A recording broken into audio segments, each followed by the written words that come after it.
Yakshagana is a complete Indian traditional theatrical art form known for its colorful costumes, dramatic expressions and energetic movements. It depicts mythological tales and folklore. Performers narrate stories through rhythmic footwork, powerful vocals and expressive gestures, captivating audiences with its dynamic energy. ಪ್ರಶ್ನವನ್ನು Yakshakala academy ಕೊಟ್ಟಿದೆ. ಇದು ಬೆಂಗಳೂರಿನ ನಾಗರಭಾವಿಯಲ್ಲಿ ಸ್ಥಾಪಿತವಾದ ಒಂದು ಪ್ರಖ್ಯಾತ ಅಕಾಡೆಮಿಯಾಗಿದೆ. ಇದನ್ನು Shri K Krishnamurthy Tunga ಅವರು ಸ್ಥಾಪಿಸಿದ್ದಾರೆ. 30 ವರ್ಷಕ್ಕಿಂತ ಹೆಚ್ಚು ಕಾಲ ಅನುಭವವಿರುವ ಪ್ರಸಿದ್ಧ ಕಲಾವಿದರು ಇವರು. ಹಲವಾರು ಹೆಸರುವಾಸಿ ಕಾರ್ಯಕ್ರಮಗಳಲ್ಲಿ ಭಾಗವಹಿಸಿದ್ದು ಹಲವು ಪ್ರಶಸ್ತಿಗಳನ್ನು ಗೆದ್ದಿದ್ದಾರೆ. So every Yakshagana has a story behind it, every performance has it. So let us look at what is today's performance as small gist.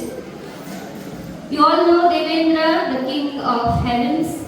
Devendra calls upon the court and assures the confidence from his courtiers like Agni, Vayu, Varuna and so on. There is another person, Malini, at the same time, who is taking a form of a bull to avoid or to protect herself from evil eye. She takes the form of a bull and performs a huge penance on earth to get a suitable descendant capable of destroying Devendra. So she is having a plot. Shuparshva, a saint, gets disturbed by this act and he curses her to get a child with the same form like she had taken, that is a form of a bull. And later Malini is married to Vidyulmali in the presence of priests. Mahishasura is born to this couple. Vidyulmali reaches Swarga to acquire the Suraloka, but in the war he was dead. He was shot dead by a yaksha called Gandharva. Malini is shocked to hear the death of her husband.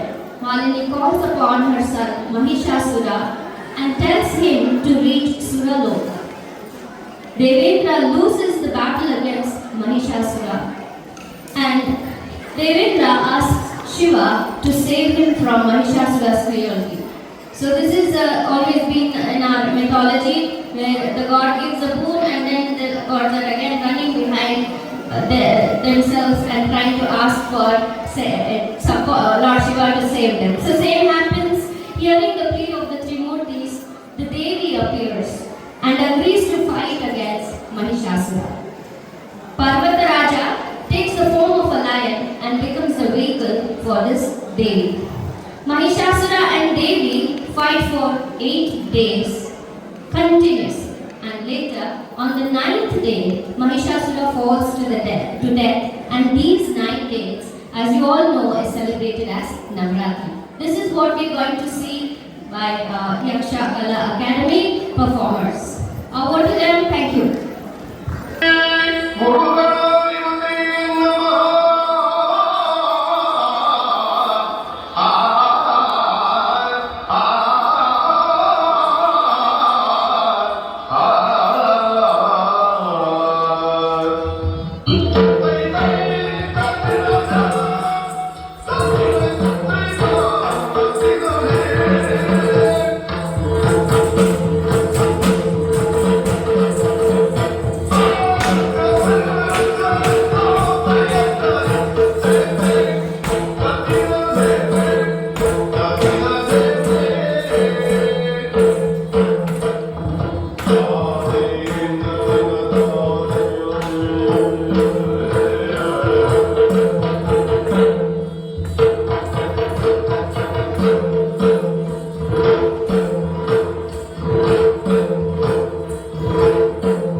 ಎನನು ಜಯ ಜಯವೆಂದು ಸಕಲರು ಮಣಿಯಲಾಗಿಯೇ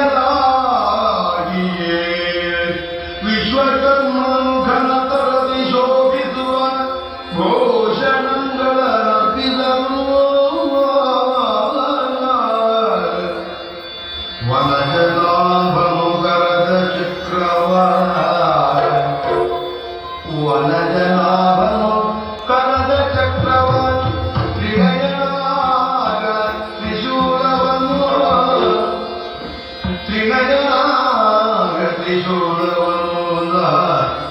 ಕನಕಗತನು ಬ್ರಹ್ಮದಂಡವನಿತ್ತು ಪದ ಕೆಳಗೆ ಜಯ ಜಯ ಜಯ ಜಯ ಜಯ ಜಯ ಜಯ ಜಯ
amazing performance. Can you all give bigger round of applause? More. I need to hear more sound. I think this deserves a standing ovation.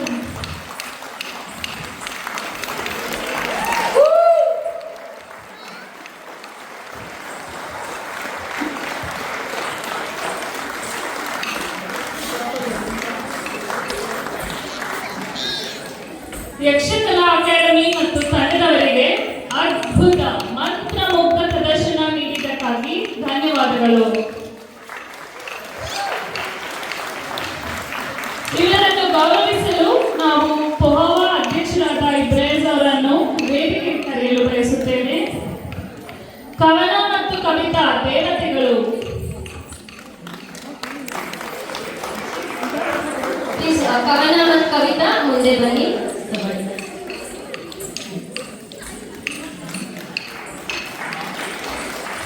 Katyayini Devi,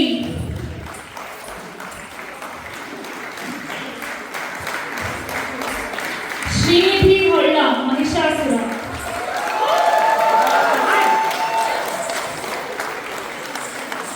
Sadashiva Tunga lion.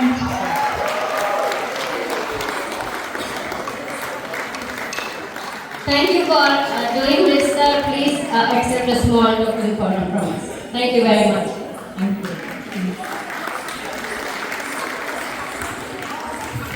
This is my pleasure to have a vote of thanks on this wonderful evening.